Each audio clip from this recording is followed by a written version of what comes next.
எப்படி இருக்கு இந்த ஹாஸ்டல்? அது நான் எதிர்பார்த்த விஷயங்கள் எல்லாம் அதை விட பெட்டரா இங்க எல்லாமே நிறைய இருக்கு. என்னன்னா ஒரு வருத்தம் என்னன்னா, நான் முடிச்சுட்டு போறேன் அப்படின்ற ஒரு வருத்தம் தான் எனக்கு இருக்கு.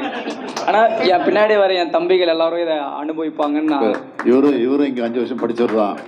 என்ன சொல்றாருன்னா திரும்பி வந்து படிக்கணும்னு ஆசைப்படுறாரு. எந்த ஊர் தம்பி நீங்க?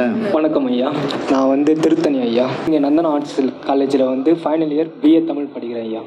இங்கே எம்சி ராஜ் ஹாஸ்டலில் 3 வருஷம் இப்போ முடிக்க போகிறேன் ஐயா. எல்லா வசதியும் இருக்குது. நாங்கள் எக்ஸ்பெக்ட் பண்ண முடியாத அளவுக்கு எல்லா வசதியும் இருக்குது ஐயா. எந்த வருஷம் நீங்கள்? நான் ஃபஸ்ட் இயர் சார். நான் கள்ளக்குறிச்சி மாவட்டம் சின்னசேலம் வட்டம் கோகேர் கிராமத்தில் இருந்து வரேன். எனக்கு வந்து இந்த ஹாஸ்டல் தங்க போகிறோமா அப்படின்னு ஒரு சந்தோஷமாக இருந்துச்சு. நான் முதல்ல என்ன ட்ரைனிங் எடுத்துருக்கீங்க? நான் முதல்ல ஸ்போக்கன் இங்கிலீஷ் மற்றவங்கள்ட்ட பேசுறதுக்கு பழகிட்டு இருக்கேன். ரொம்ப யூஸ்ஃபுல்லாக இருக்காது? ரொம்ப யூஸ்ஃபுல்லாக இருக்குது. சரி சரி. ஃபியூச்சர் என்ன பண்ண போகிறீங்க முடிச்சுட்டு?